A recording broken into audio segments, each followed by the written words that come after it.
live in a couple of days, I think. Been pretty busy around here. Thumbnail is correct. That's when I'm driving here in a couple of days.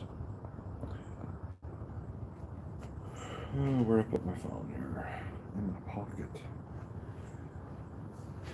Got a few things we'll talk about.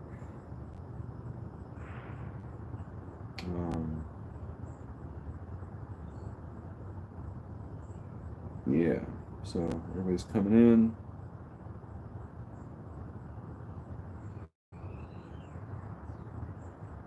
See if anybody's coming in. Yeah, we got some people in here. Cool. See if we're on the home page yet. There it is. Gotta love that thumbnail there. Not that guy. Don't watch that guy. That guy's weird. Turn it down so we're not echoing. You guys like that title? Searching happiness, finding pain. You know, there's a metal band called Confessor that I used to listen to. I mean, I still like them. You know, it's not like I don't listen to them anymore. You know, I still like them, but they had a line that made a lot of sense to me, and it echoes to this day. The line is, "Pain has always been my dearest friend.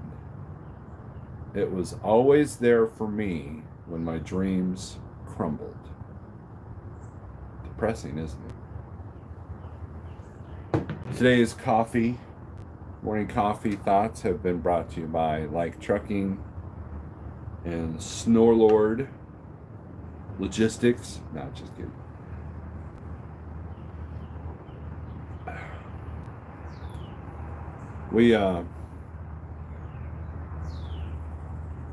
So we'll get some people in here. We'll do our shout outs. Obviously, notifications aren't going out. I'll start reading comments when some people start coming in.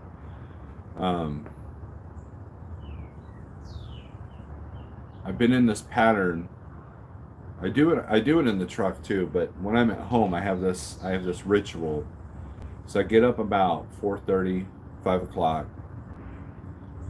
I sit on the couch in the living room and I catch up whatever YouTube soap opera stuff was going on overnight, and then I catch up Facebook while listening to that, and then I will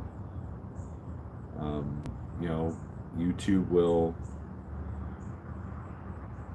give me recommendations. I'll watch some. If it's Sunday morning, I'll watch there's some like Hickok 45. He does his Sunday shoot-a-thon, and then I'll just put the phones down. I'll just kind of reflect, and then my wife will wake up about 6. I've made coffee for her at that point, and we sit down and we have a good conversation. I'm a morning person. I don't mind having full, deep conversations early in the morning, because that's when my mind's working at its best. Seems like. When I write songs, I give them the morning test. If it makes me want to get up and go get life, it's a good song. Or if it's in my head all day, it's a good song, right? If it motivates me to have a good day, it's a good song. A lot of times, you've heard the term sleep on it. We'll figure this out in the morning. That there's a reason for that. And I am wholeheartedly in agreement that my mind works the best in the morning. Because my afternoon, you've been fatigued, and you've had to think about a bunch of things, and you've been triggered, and all these things have been thrown at you. And I think that's why trucking can be kind of harmful, because you're actually, at the end of 10 and a half hours, the last thing you want to do is cook a meal for yourself. The last thing you want to do is do something healthy, like, lift weights or exercise. You just want to, your mind's tired, you're physically tired, even though you didn't really do anything strenuous, unless you're a flatbedder or something like that. But you know. And so I tend to be more productive in the mornings. So, anyways, we've only got 13 people in here, so that's fine. My message will be heard one way or another. I really don't care at this point, as far as, you know, it is what it is. And I don't hit all the right analytics, and YouTube's probably like, oh, what's this guy? He's on to us. He's on to us. And I think that's part of it too. Who knows? But anyways, as you guys see, I'm still not in the truck yet. If you look at the thumbnail, you'll see the truck that I will be driving for the next couple of days. Those of you who don't know, tomorrow I get to embark on a 1,200-mile journey in a truck that's not mine, for no profit. It's all for family, which is the best profit you can have, right?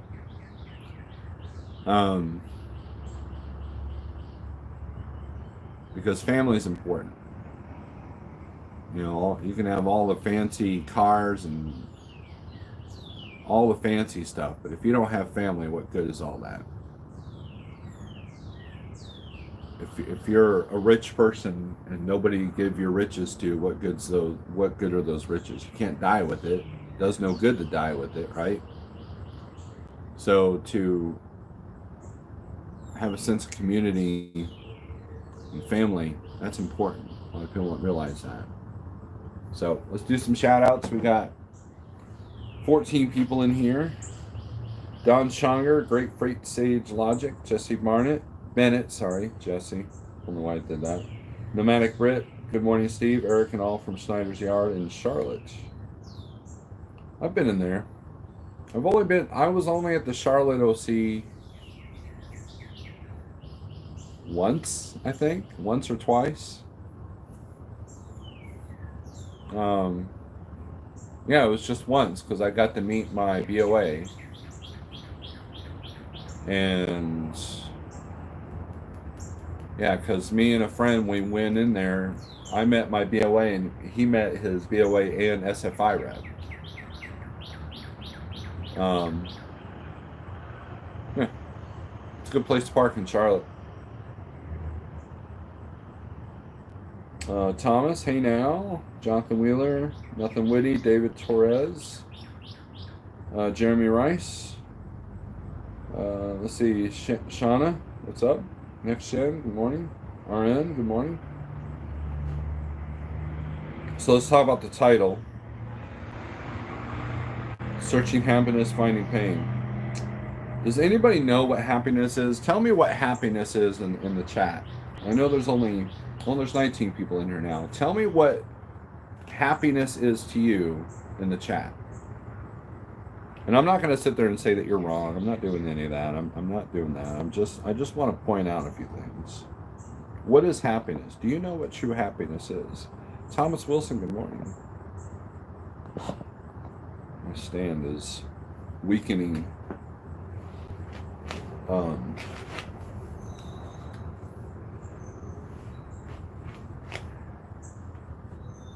I posted on the community post a book by Bob Lustig that I've downloaded. I haven't read it yet, but he talks about the hacking of the American mind. And he said it could be global, you know. And he talks about what is the difference between happiness and pleasure? What's the difference? And as we get further along in society, as we get further along and we look around the internet world and we look around the real world, we realize that there's not really a difference between the two. It's those lines have been blurred. And so if you look back at your life, every bad decision that you made, was it based on your search for pleasure, thinking that you were seeking happiness? And what things create true happiness in your life? And how did you create those things?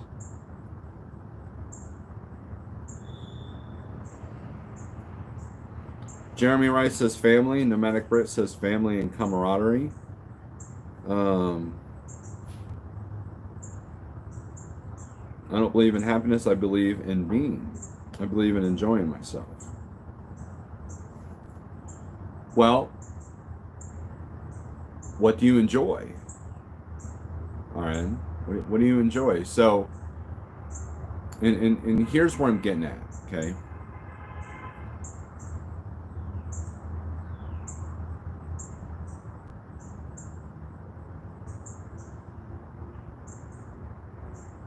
And this is not just about food health. This is all a whole bunch of different things going on. How do you control a population? How do you control a population? And why would you control a population?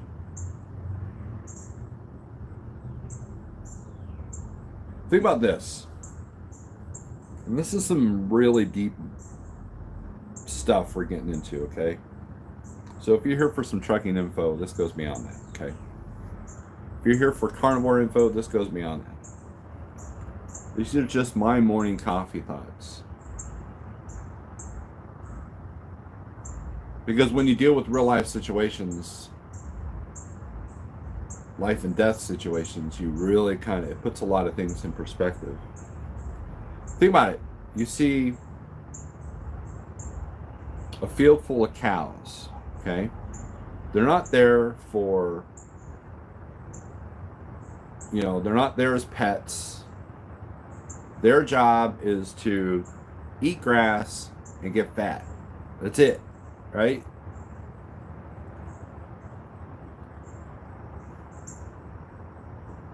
Same thing with chickens.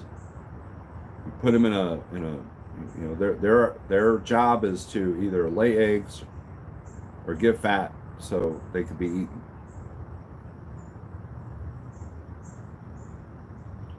What do you do with a field of cabbage? You harvest it. Your job is to harvest that cabbage. That's your. If you didn't harvest the cabbage, you couldn't have any cabbage, right? What is the purpose of the average human being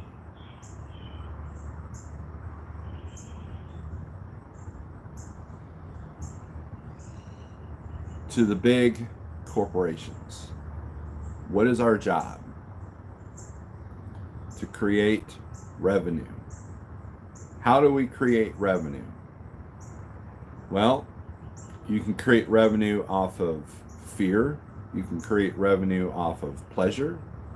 You can create revenue off of health. You can create revenue off of making you think a certain way, making you think that thinking a certain way is a normal way of thinking, so you feel like you're not a part of the big picture.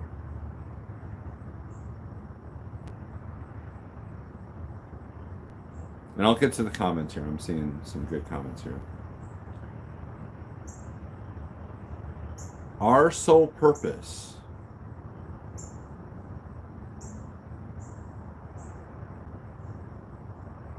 is to seek out pleasure and have as many corporations and companies profit off that as much as possible.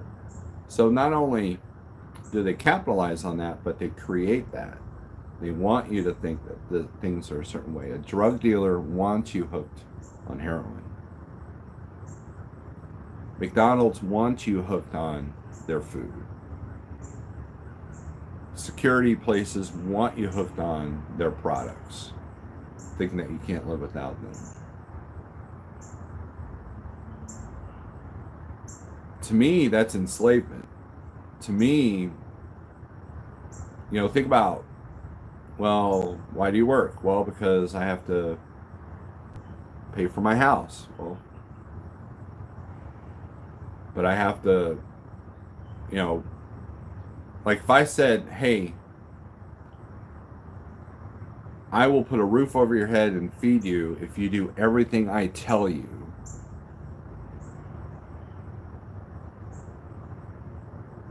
Isn't that a form of slavery? Now, I'm not trying to be all negative Nancy here or nothing, but, and I'm not anti-capitalist whatsoever. However, when you look at the downfall of our society and all the grief and anger and division that we have, where is that based out of? It's based out of the human element seeking pleasure or seeking happiness, but only finding pleasure. In other words, we make the mistake that if I buy this certain car, it's going to bring me happiness. It won't.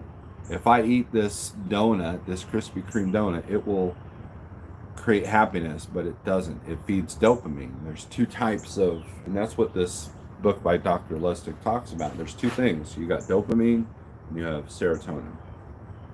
Dopamine blocks serotonin. In other words, you can get that rush. It's kind of like gambling, right? You gamble and you gamble and you know, you get that rush of that big win, but then what do? You go back in the casino and you gamble more. And next thing you know, at the end of the week, you've gambled all this money and you're really not any further ahead than you were before, you know, short of winning something extreme. So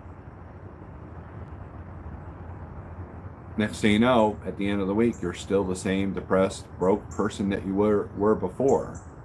And now you're out of money, and so now you can't get that dopamine rush. So you're left feeling empty. That's where the title comes from. Seeking happiness, finding pain, because we're all seeking happiness into the wrong areas. And think about it. You know, food is just one of the zillion things that we've been conditioned to be addicted to. Don't believe me? Look outside your window. Look at the homeless. Look at the drug addiction. Look at the suicide rates. Look at the depression rates. Look at all the anxiety. You know, how many of you people have younger people that don't know how to cope with reality, don't know how to cope with something simple? How many people did you see panicking during, you know, shortages? How many people do you know killed themselves during the demic that couldn't get treatment? Think about that. That's population control. And we're nothing but cash cows for these major corporations that want to feed us toxins, and they want us to buy and have to buy medication, treatments, you know. So, you know, so what? I work my entire life and hope that I have enough money for retirement, and my retirement will be consisted of complaining how much pain I'm in while having a pill box full of like all these medications for the next 10 years until I die. That doesn't sound like a good life. That doesn't sound, you know, for what purpose? What did you do on this earth while you were here? You know, and that's where, you know, well, what's the meaning of our existence? It's kind of pointless, da da da da da da da. Well, if you're a cash cow for the pharmaceutical corporations, or if you're a cash cow for the food corporations, or if you're a cash cow for any of these people, and you feel like it and you realize that, then yeah, that could be very disheartening in and of itself.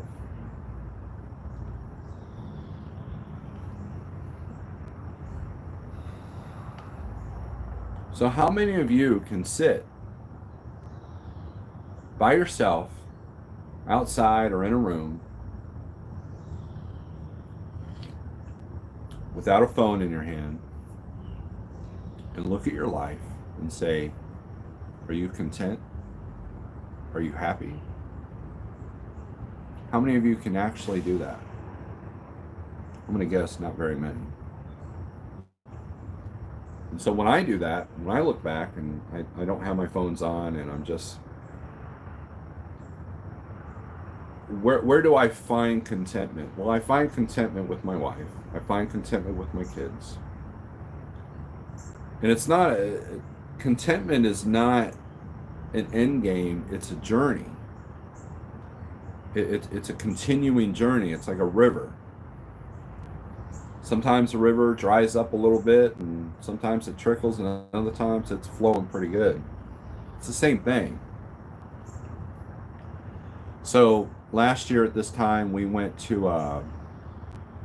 for our anniversary, my wife and I, we went to this, resort, Cedar Hollow, that I've done a video for, and I just absolutely love waking up in the morning with my cup of coffee and going out onto the lake and just listening to the birds and the fish jump and just the different noises in the neighborhood around the lake. I love lake life. If I had an open checkbook, I would buy lakeside property, and I would probably want to live there. And I find myself during those moments of nature in contentment, especially if my wife's sitting next to me. Why is that? I still have all my problems at home. I still have, a business that I have to tend to. I still have family issues I have to tend to. But if I'm sitting there out on the lake at that exact moment, they say live in the moment, then I'm content for that moment. Have enough of those moments, and that's where your happiness is. It's not in the thrill-seeking dopamine things. I mean, yeah, it's okay to seek out those things at times, but you can become addicted to it. Perfect example is the first gig I ever did, my first band. It was horrible. We sounded like crap. I was nervous. The crowd reaction wasn't as good as I thought. What was going on in my head, in my head I was feeling like I was on Castle Donington stage. But when you watch the VHS copy, it's 4 people going, yeah, man.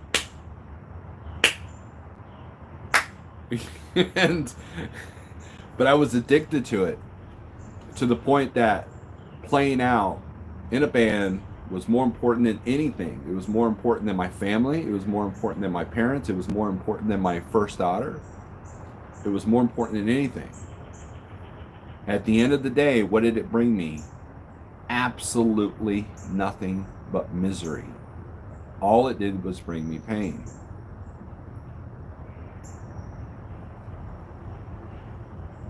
And so what was very liberating is years and years later,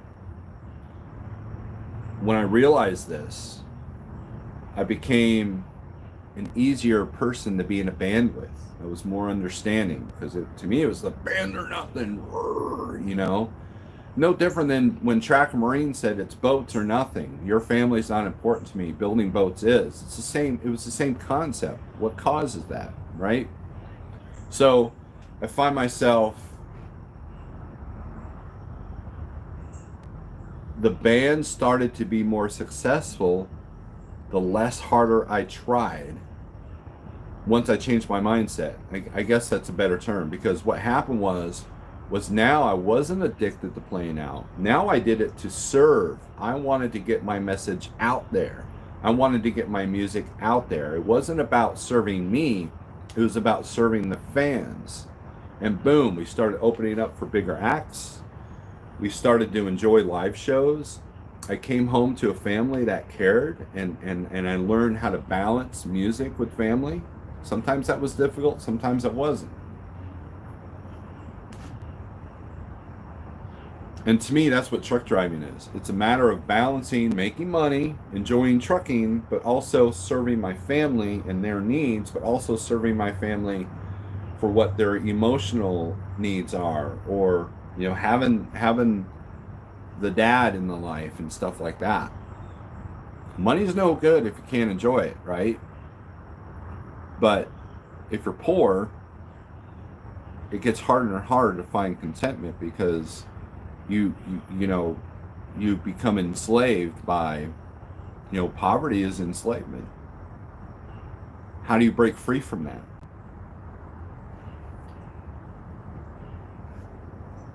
Look around you. Look around you. I don't care if you're a truck driver or not. Look around you. Look at your surroundings. Look at the people you associate with. If you feel that you can't get anywhere in life, look at your surroundings and look at the people that you associate yourself with.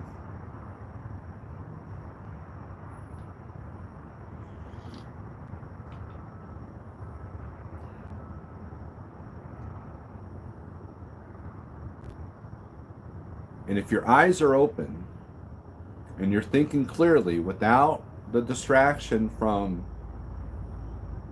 the phones and the internet and all the stimuli around you,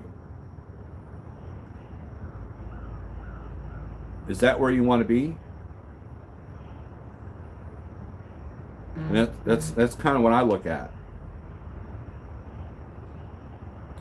And so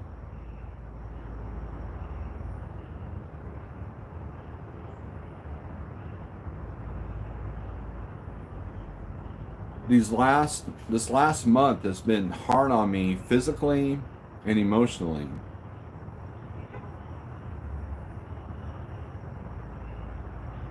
But it's not overwhelming. There's a sense of hope attached to it. There's a sense of drive. The amount of work it took to mow 2 lawns, it may not sound like a whole lot on paper, but between the riding mower busting 2 or 3 times and dealing with grass 5 feet tall and buying a $300 or $400 trimmer, one of those big DR trimmers, those push trimmers, and 60 miles, 120 miles of driving, pretty much, on top of what I'm dealing with my mom, on top of the holiday, on top of other little things. It could be overwhelming, right? But I've handled it pretty decently.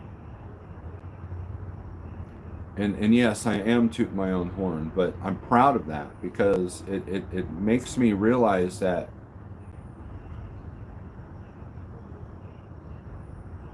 I can suffer a little bit and not fall victim to the dopamine rushes that make me forget those problems. In other words, I could easily eat all my problems away. I used to do that. I could easily fall victim to, like the old me would have grabbed a bottle of rum, before I was driving. Whenever things got overwhelming, I'd grab a bottle of rum. That was my thing. Rum and Coke. Bacardi 151. Can you believe that? Bacardi 151 has made me have to do a lot of apologies. But now I handle stress a different way, and it's liberating. And one of the first steps was, changing my diet. Nomad Trucker, thank you. And And so when you have a small victory, such as, you know what, I'm not going to eat sugar this for today, and then a week late, a week goes by, I'm not going to eat, any processed food for the week, and then you go, well, you know what, I'm going to do a 30-day challenge of eating this way, and then like, you know what, I'm going to go 6 months. Next thing you know, you're seeing results. Those little victories add up, and you realize that's what creates happiness. Little victories that create a better person. Little victories that create a better person. I can sit there and save every penny and get the car that I want, or the F-150 I want. Then, if you guys ever had buyer's remorse, what is that? You bought something on impulse, and then you look and you're like, man, why did I buy this? It didn't make me happy. Right? Next thing you know, you're in debt up to your ears, and you still don't have happiness. But the corporations made their money off of you looking in the wrong places for that happiness. So what do? You get depressed, you eat like crap. 10 years later, now you're losing a leg, or you're on all this diabetic or high blood pressure medicine. But hey, man, you got that good food. So it's all better. You don't want to live forever, right? You got that good food, right? And at the end of the day, now you're miserable, you're overweight, you're unhealthy, you've lost, limbs, or you've lost your health, or you have to take 20 medications that cost $1,000 a month because you can't afford health insurance. What are you? You're a cash cow. You are a cash cow. That's it. That's your only purpose, is to feed the beast. That's it. That's all your purpose is. And so now you're sitting on your deathbed, broke, lost all the good things you thought you had, and those addictions cause you to lose your family. No one wants to step in and help you. And when you die, who gets the last paycheck? Funeral director. You are a cash cow. That's it. That's all you're good for. But if you break free from that, take control of yourself, that's where change happens. You want to change the world, you have to change yourself. You're right. It's not healthcare, it's sick care. And I'll get to the rest of the comments. I'm going to be about 15 minutes behind at this point, which is kind of normal nowadays, I think. So while you sit there, can you truly sit there in a room by yourself and think of all the things that make you happy? And do you reach contentment when you look at that? If some tornado came by and wiped out all your belongings, and you have to start fresh, are you truly happy? What causes happiness at that point? Family, community, people serving, you serving people. I know people that during the Joplin tornado, right after, they rushed to Joplin without paying no mind to their own needs to help people out. Why do humans do that? Because it creates a sense of community. It creates a sense of serving. Why do I do these videos? Because I want to make the world a better place. Do my videos help that? I don't know. It's not for ego, because at some point this number right here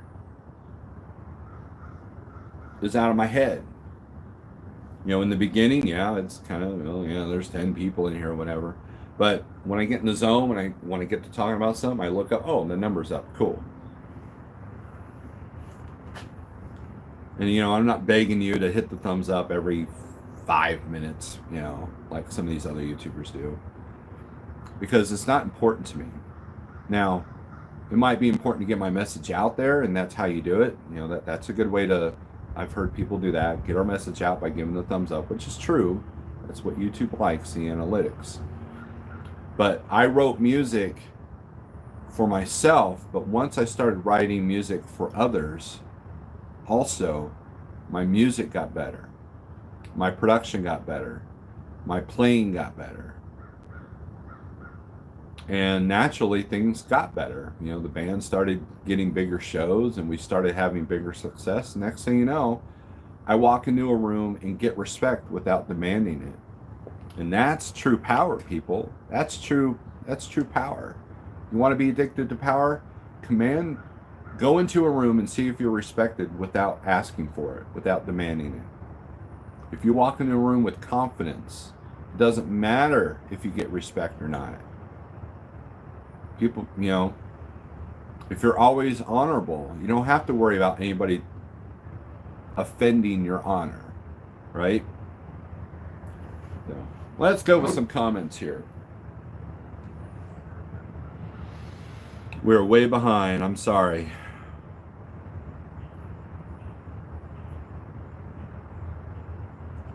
Watch a Snorelord live feed. Thomas Wilson. One shot at life, no regrets. I was thinking about that term, the Matic Break. Iron Maiden has a line in Infinite Dreams. Oh, how's it go?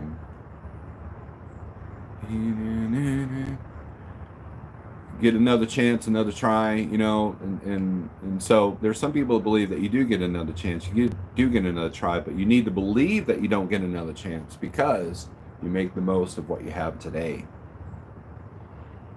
You act like the Democratic Party during the vid to control the population. Twitch, good morning. I'm getting divorced. I'm in pain right now. Jeremy Rice, I'm sorry to hear that. I know that's got to be tough. I dealt with that as a kid with my parents being divorced. So I know that could be painful. Tolga, hello. Wow, tough time. We hear if you need an outlet, says David. Hit the thumbs up for young Steve. Thank you. Jeremy Rice, just saw your message. Sorry to hear that. My husband always says contentment and happiness is a trained state of mind. There is a balance in life. I believe contentment comes from Jesus, his hope and peace. DIY is in the house. Let's see. Everybody's saying good morning to each other, so I haven't missed too much in the comment section. It's amazing how poisonous our everyday regular food is on you, bro. Looking out for your health. Good on you. Thank you. And here's the deal. So my sister is in town that I haven't seen in a while. And we went to a buffet of Asian descent. And I think I strayed a couple of ways. But just the soy and the vegetable oils that they use and the starches, I remember waking up the next morning. And now, mind you, I still was fairly keto with all of it. You know, it wasn't like eating the sugar donut things or anything like that. But I did stray from a couple of things, which is, you know, and it was more of an experiment. And I remember waking up the next morning just feeling, it's almost like feeling the poison coursing through my veins. It was weird. Maybe that was what was going on mentally. Maybe that was all in my head, but you know, and the weight loss that I had encountered went right back up. Like literally 4 or 5 pounds. It was weird.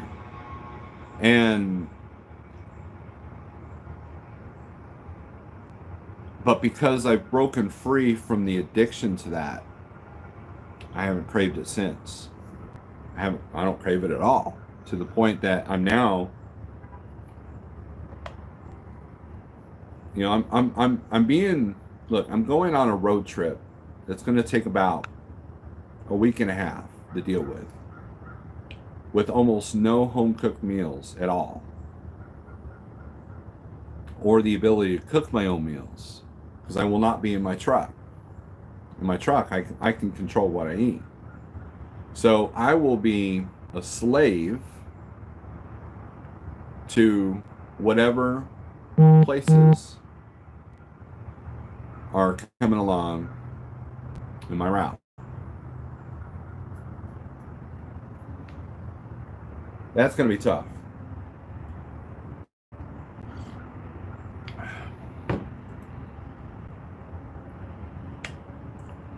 Big Houston, what's up? Oh. Oaser, yeah, what's up? It's not healthcare, it's sick care. If truckers are just concerned about their health as they are about money, absolutely. Jeremy Griggs, sugar has to be the worst drug out there. I try to stay active as much as possible, as I don't want to let medication addiction. Well, you know, that's one of the beauties of what I've been doing. That's one of the positives of what I've been doing this week. I've been very physically active.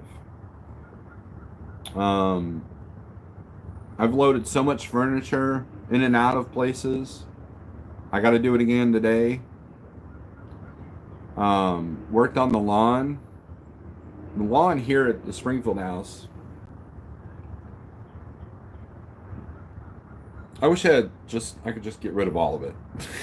I mean, you guys have gone, if you're driving I-70 or I-55 in Illinois, right?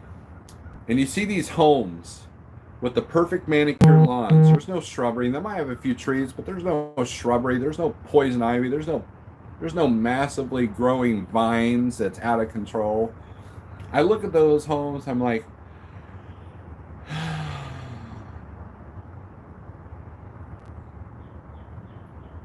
that looks so easy to maintain. But that's the challenge of the Springfield house. Now, the other house is different. It's got a little bit of that, but it's got a big lawn.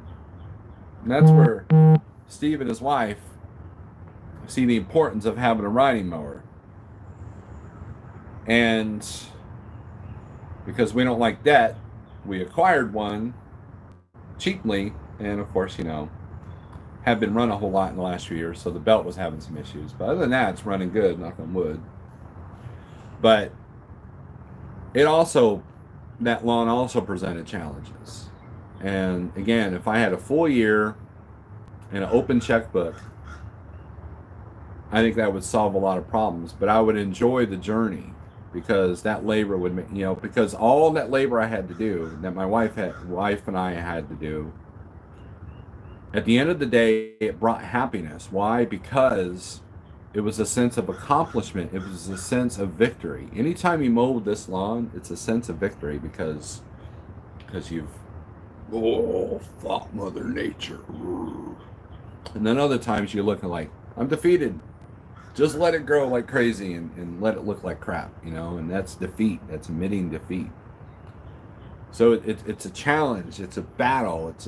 It's a war, and sometimes you win, sometimes you don't. But any small victory makes you feel better. Just like making your bed at the end of the day, or cleaning your room or your truck up. Makes you feel why. If you're one of those guys in your truck that's a clean freak, why do you do that? Because you want to feel that sense of accomplishment. You want to feel the pride of accomplishment,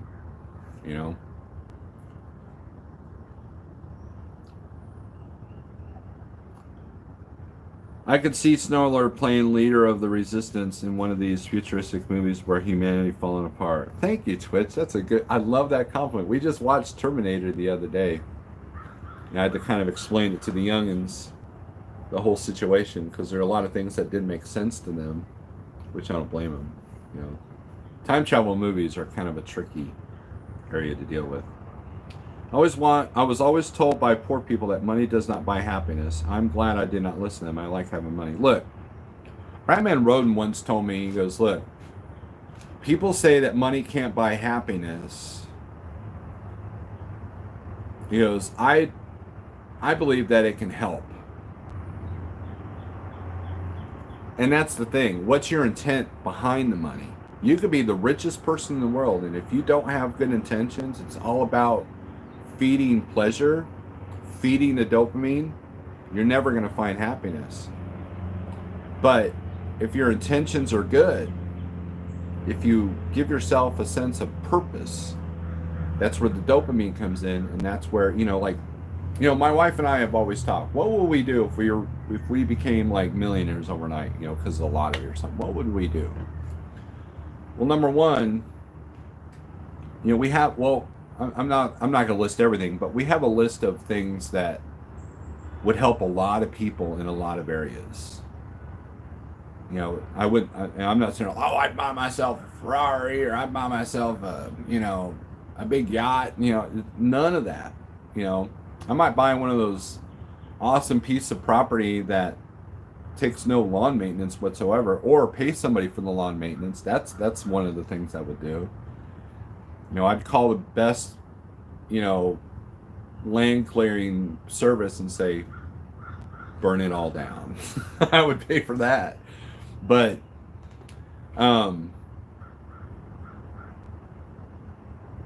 it all goes to intent. Jay Shetty talks about that in his How to Think Like a Monk book, which was very instrumental in me finding happiness.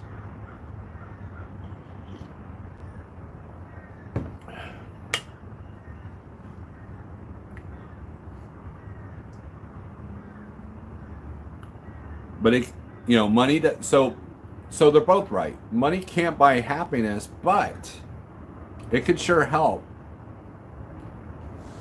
on helping you achieve the things that you want, as long as your intentions are good. That's how you finish that sentence. Money is like salt, just makes everything taste a little bit better. Pride, absolutely. Money bought me a Gibson Les Paul, and it made me happy, happy, happy. There you go, Jordan. The new one, The Tomorrow War, is really good. Is that a Terminator, The Tomorrow War? Money won't buy happiness, but it does make things easier, yes. It allows you... Money just makes the real person inside shine. There you go, Nomad. That's it. That's it, right there. It definitely makes things easier so you can achieve your goals at a better pace. Think about this.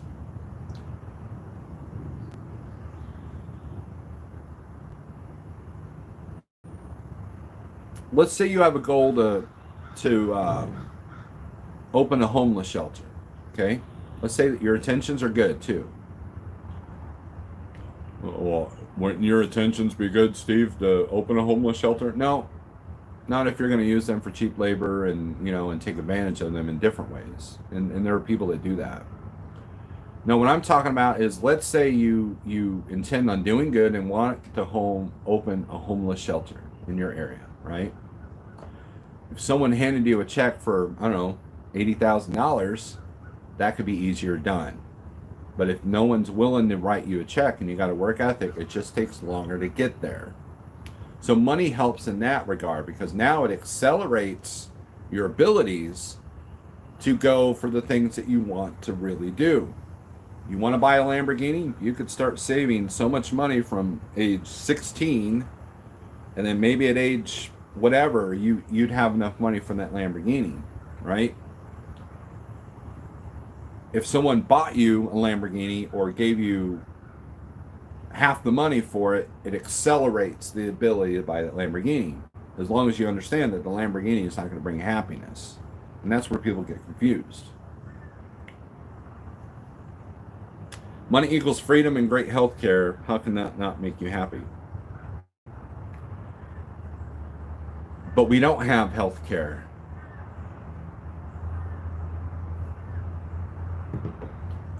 We have sick care. When was the last time any of you went to the doctor and the doctor said, hey, everything's good, man, we're good to go?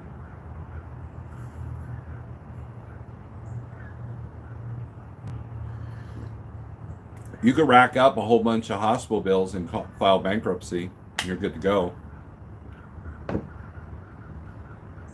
So by having a ton of money, and still feeding yourself poison, all you're doing is being a cash cow for the corporations.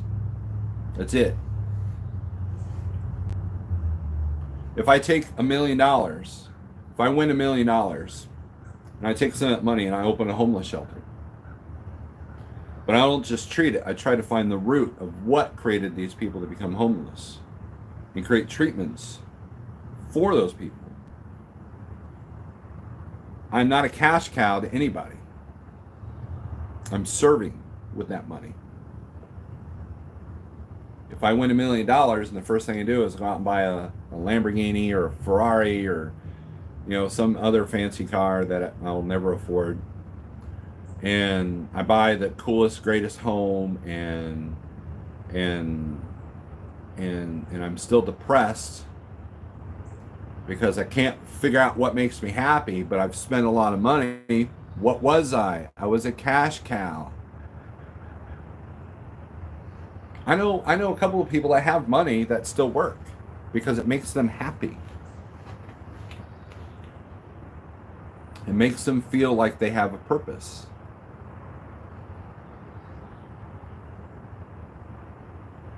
They don't have to work, but they do, because it makes them feel like they have a purpose. And that's where, you know, people retire. You know, you've worked 60 years, or you've worked 40 years of your life, and you're ready to retire, and you're ready to kick back, and suddenly you realize you have all the toys, you have all the goods, but you barely have your health,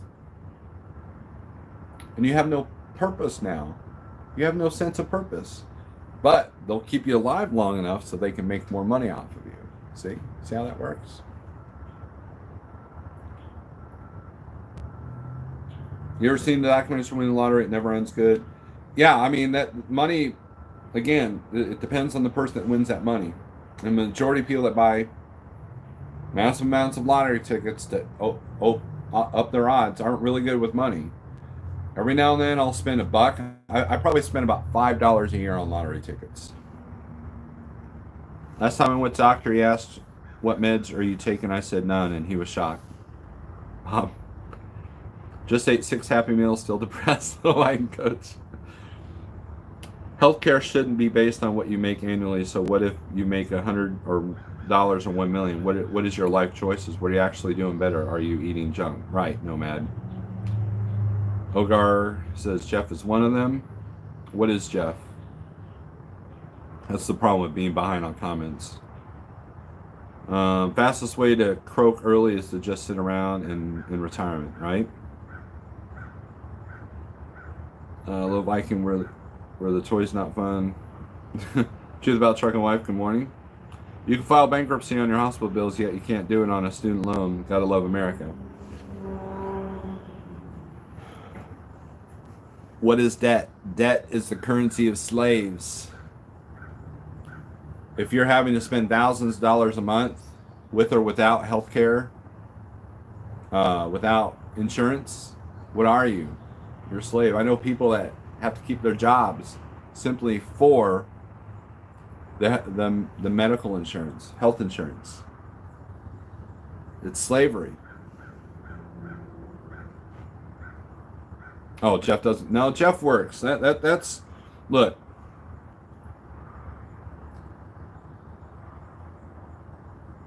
When I got my Samsara installed on my truck, I went down to Jeff's house and we just hung out for the day. I saw the work that he had to do to put my camera in. I saw the work he had to do to put the ELD in. He had to drive me to Walmart, had to deal with Verizon's bullcrap. And during all of this, he's getting constant emails from brokers, and he's dealing with 15 drivers, bill of ladings, and making sure that payroll's on time, because we get paid after every load. And so while Jeff is not out at the truck stop looking for a load, on a Friday night, hoping that he can get home, he's not suffering in that sense. He's working in other ways. He can never truly take a vacation. He has to have his laptop and everything set up when he's in the camper. Now, he might be enjoying the $160,000 camper, but he's still working. And so, rich is when money works for you, you don't work for money. Now, he could put other people in control and where he doesn't have to do squat, but he prefers to be hands-on with that. So he might give the impression that he's not working because he makes things look easy, but behind the scenes there's actually a lot of work going on.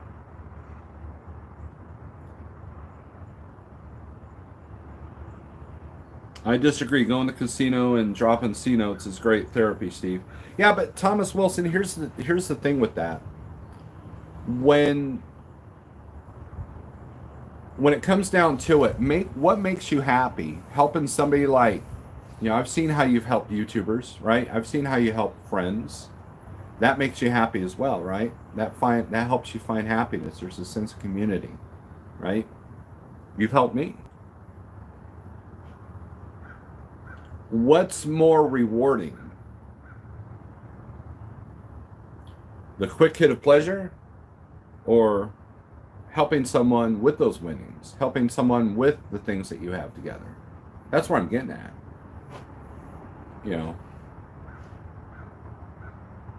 Have you watched John McAfee last interview before they say he committed suicide about selling herself for money? No, I've not, but send me a link to that, LVC, and I will be sure to watch it, because I'm going to have plenty of windshield time here coming up. Without a CB radio, can you believe that? With my truck sleeper setup, I can easily prepare and cook healthy food, but I've been addicted to sugar and carbs. Thanks for some morning encouragement to quit turning things around today. Thank you. Nomad Trucker, anything I can do to help, you can email me. Email's going to be in the description after the video's done, I think.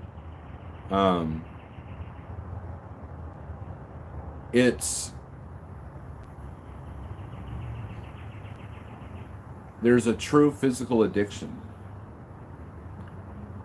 And someone asked me, goes, okay, Steve, I've been keto, and every now and then I get these sweet cravings, and you say that the fake keto, like Slim Fast stuff, those treats and everything are not good for you. What can I do to give in to cravings if I absolutely can't give in? Well, buy something natural. Blueberries, strawberries, watermelon even, right? That may not be keto, but it's natural.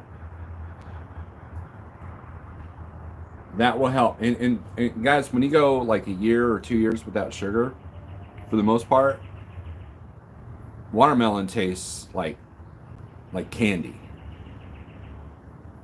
Certain fruits taste like candy.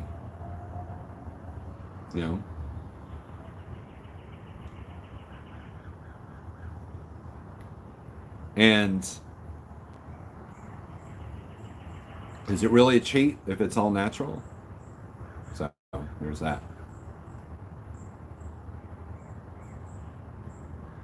Thank you, LVC.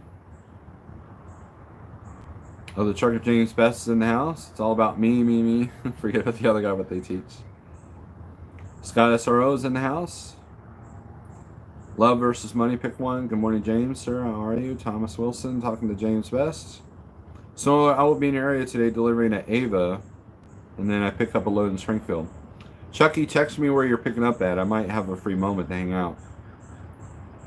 But we're trying to get a bunch of stuff done today, but I might be able to do a meal with you if you got time.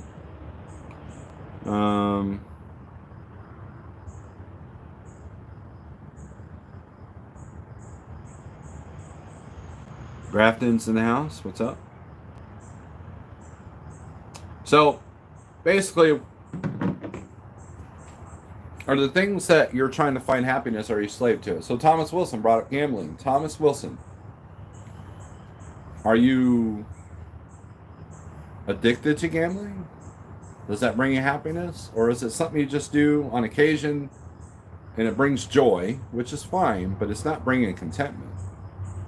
Look, I've been in the casino. If I get $100, I'm like, yeah, and then I leave because I don't want to push my luck. So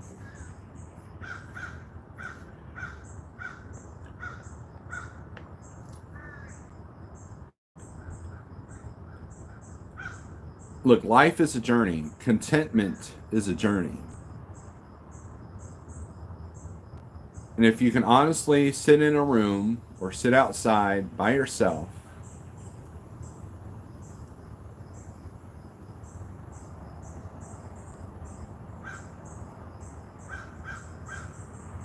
and you're not worried about all the problems of the world, and you can literally sit back and enjoy the fruits of your labor, and you've got good relationships with people, and you've got a roof over your head,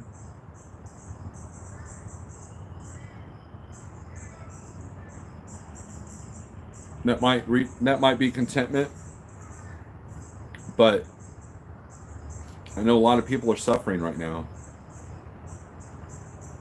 and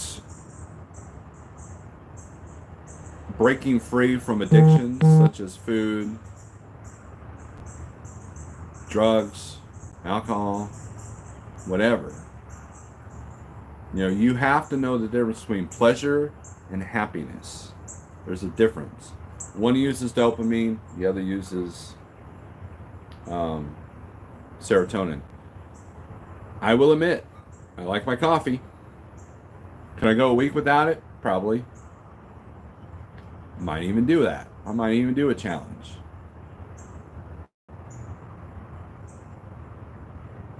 Am I addicted to watching everybody's bizarre rituals on Facebook and YouTube?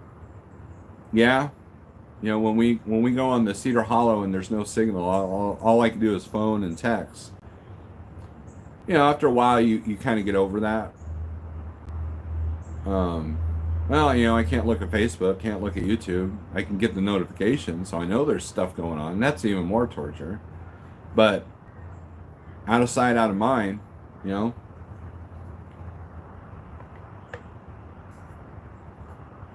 Going live at one time on YouTube was an addiction for me. To the point that it almost ruined my business. I was more interested in going live than minding my own business. A lot of people don't realize that. Only a few select people that like trucking know that information. Well, now you all do, but you know. People felt I was more focused on my YouTube and feeding the ego live versus tending to what I needed to tend to. So now I'm going live when I'm either at a dock or early in the morning or late at night. You know, when things have been done or before things get done. So, all right, Thomas, I'll get a hold of you later. Thomas, you have a wonderful day. Tell Harold I said hi. You have any experience having panic attacks? Mine get bad sometimes. Doctor says nothing you can do except taking Xanax. Jeremy Griggs. I used to deal with anxiety. I've had panic attacks. And I think I've actually gone to the hospital for those. I thought it was a heart attack, but it wasn't. It was more of a panic attack. And Jeremy, I'm telling you, with every fiber of my being, with every ounce of good intent that I can tell you, that diet changed my reaction, that helped my depression, the anxiety, and all the stuff that weighed me down, that kept me from accomplishing things. Do I still get depressed at times? Yes. Do I still have a sense of anxiety at times? Yes, but not to the level. I was on Wellbutrin at one point before I was driving. I don't know if that's a DOT legal drug now or not. But I definitely dealt with depression. And you know what happened? You know what got me off the Wellbutrin? For 2 weeks, man, I was awesome. I was accomplishing things. I had the sense of clarity. Then that clarity turned into blame. And that blame turned into depression. Next thing you know, I had suicidal thoughts. I quit it immediately. They tell you, oh, you got to wean yourself. No, I'm done. I achieved the same clarity through diet without the suicidal thoughts. Have you guys watched those commercials for antidepressants? What do they tell you? If you have thoughts of suicide, please contact the doctor immediately. You have something screwing around with your brain, making you think that it's not worth living. No, thank you. So, Jeremy, I hope you can get away from that. But yes, I've dealt with that. So it's not like, oh, I've never had depression. Oh, my nose is in the air. You know, I'm not doing that. I've been there. I've done that. And the path that I'm on is a lot easier and a lot better than the path I was on.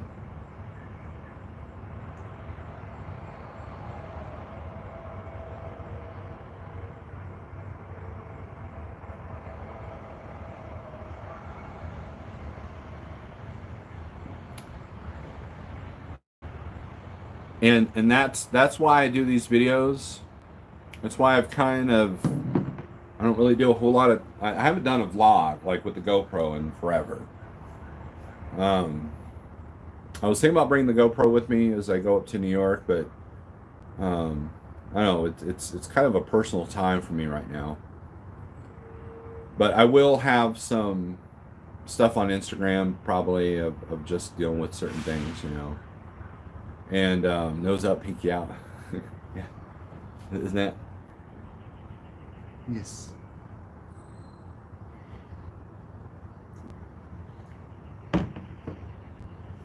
There's a chemical reaction with sugar and processed foods that creates the same reaction as alcohol. Does alcohol treat depression? Absolutely not. It can add to it. Food is the same way.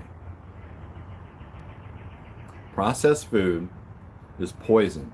They've known about it for years, just like the tobacco companies knew about it for years. It's literally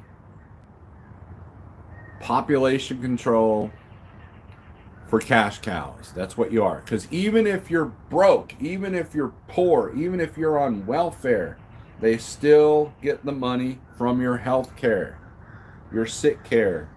Oh, look, I can buy 58 bottles of Mountain Dew with my welfare stamp card, whatever they call it now, in my wheelchair with my legs, purple and I can't even like walk around the store. But man, I've got my Mountain Dew or Dr. Pepper and I don't have to work now. Yeah, and just and they're still making money. The pharmaceutical companies are still making the money off the insulin. They're still making money off the high blood pressure medications. They're still going to make money off your cancer treatments. And then the funeral director will make money on making sure that you look good when you die in that casket.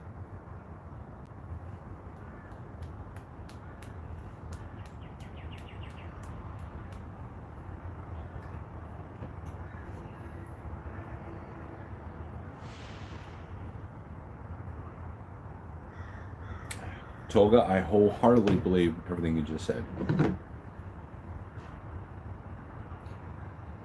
Food is fuel. If we put crap fuel in our trucks, it runs like garbage. Our bodies are the same way. Yep, and it's time to change the filter. People, it's time to change the fuel filter. Be careful, folks. Part of Ona Sachs' health care law was if you talk to a psychologist and they give you a script, you can lose your freedom pill launcher rights. I hear you, Twitch. If the doctor says that you are unable to do certain things, such as, I don't know, work a certain way or own firearms or do certain, whatever. But hey, it's okay for you to go to the store and buy all the Mountain Dew and buy all the Frito-Lay chips.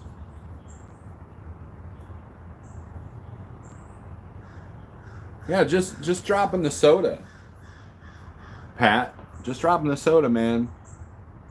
I've literally watched people lose 20 pounds within a month just dropping soda. I'm telling you guys, go to my community post and look at every video I've posted there when it comes to Dr. Lustig. Little Vine Coach, have you heard of Dr. Lustig? I'm pretty sure you have.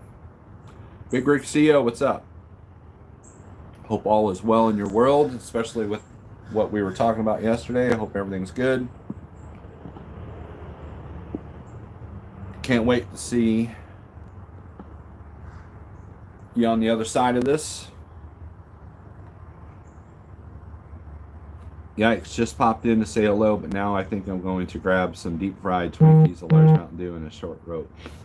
Happy man, Joe. I know you're kidding. Look at Britney Spears, because she had a mental breakdown. She has no control over her own life. Guys, you take care of your diet, it controls your mental health, it controls your physical health. I can't even express that. Yeah, I saw that video. Yeah, I mean, it's an old video, Levine Coach, so it's like, but the interview that I posted on my community post, LVC, today, the 30-minute, it's like 34 minutes. He's already figured out the things that I'm piecing together when it comes to not just food, but all of it. All of it. All of it that we're victim to. Everything is awesome. Mama and new granddaughter are both healthy. Oh, good deal. Good deal. Congratulations. The hack, Little Bike Coach, I just downloaded that on Audible. So that'll be some listening on the way to New York. Good deal. I'm glad everybody's healthy.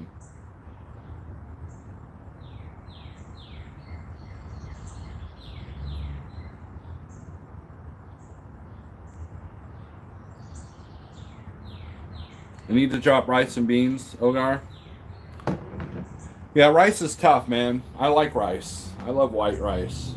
It's very starchy and it's very awesome if it's got enough MSG at the restaurant. And that's a tough one, for sure. New authorities officially active. All right, so Big Rick CEOs has his own new authority. He has left SRO Logistics, who gave him the platform to get his own authority. And, yeah, Big Rick CEO is making moves. I'm very happy for him. So, when I started driving a truck, my A1C got 13. I'm not a big guy at 6'6", 230. Look, Dr. Lustig has talked about being skinny and unhealthy. Metabolic disease, obesity is just one of the symptoms. But it's not the only symptom. Got to fly. Thoughts and prayers to everybody. Stay out there safe, stay healthy. All right, Pappy.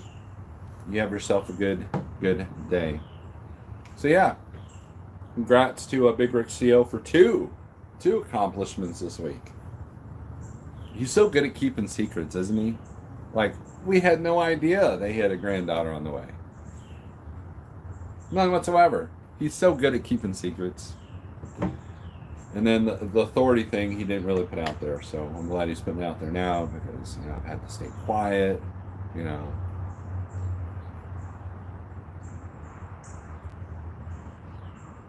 I'm glad he didn't listen to the people that say that it's not good to get your own authority. I'm glad he didn't listen to those people. Now get to work, you slacker. I know. Oh, you're talking the big rig.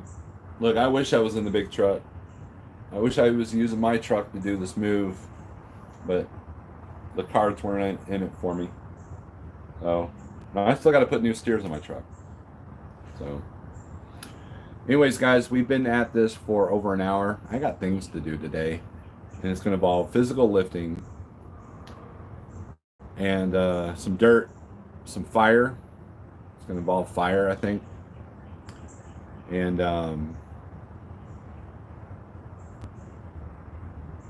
yeah, so that's what's going on.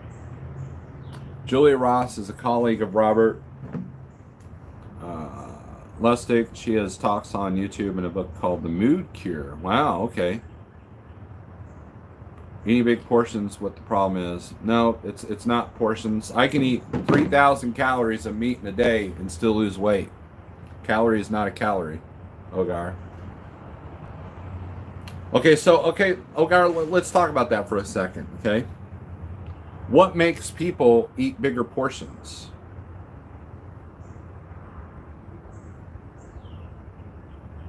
Lift with your legs, thank you. What makes people eat bigger portions? What element has been added to our food that makes people now go, I can go to a buffet and eat 5 plates of food versus 20 years ago where buffets didn't exist? What element changed? MSG is one. It tastes good. Yeah. The sugar content in processed food blocks the receptor, the leptin, that says, you know what? Stop eating, idiot. That's the problem. The insulin spike blocks the leptin, which makes you go, how many times have you guys eaten like 4 plates at the buffet and then you're like, you know what? That piece of pie looks good.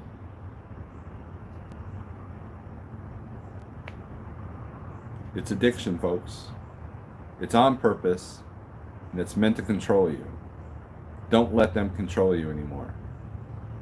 Stop letting these people see you as a cash cow and control your life. MSG, sugar, carbs, it's all meant to keep you addicted. Because if I sit there and eat and drink, I don't know, 2 bottles of Bacardi 151, number one, I'd probably be dead. But after the first bottle, you would think that would be enough, right? If there was something blocking the alcohol, I could drink 2 bottles of 151, right? And people are like, oh, wow, that's great. Wow, to drink 2 bottles, that's crazy. You're going to die of alcohol poisoning. But yet, you can do that at a buffet anytime and no one looks twice. I've said this time and time again. Why is it weird to eat hamburger every day by itself, but it's not weird to eat cereal every day? Why is that? It's because you've been conditioned to think that that's what normal is. Going to the buffet is normal. Eating more food than what your fist, that's the size of your stomach right there. It expands, but it doesn't expand like this. Take all the food that you would eat at a buffet and throw it in a bag. What does that look like? That's what you just consumed. And it makes you think, what makes you able to do that? The natural reactions your body, you know, the old paleo fat feast or famine, right? Your stomach is meant to expand. It's meant to, like, okay, we've had enough. Okay, we're done for a minute. And then you fast, you know, and it all starts over again. The unnatural food is causing an unnatural process that makes it normal for you to be able to eat a buffet every single day, if you so desire. Break free from the enslavement that these food companies, pharmaceutical companies want you to be in. Peace.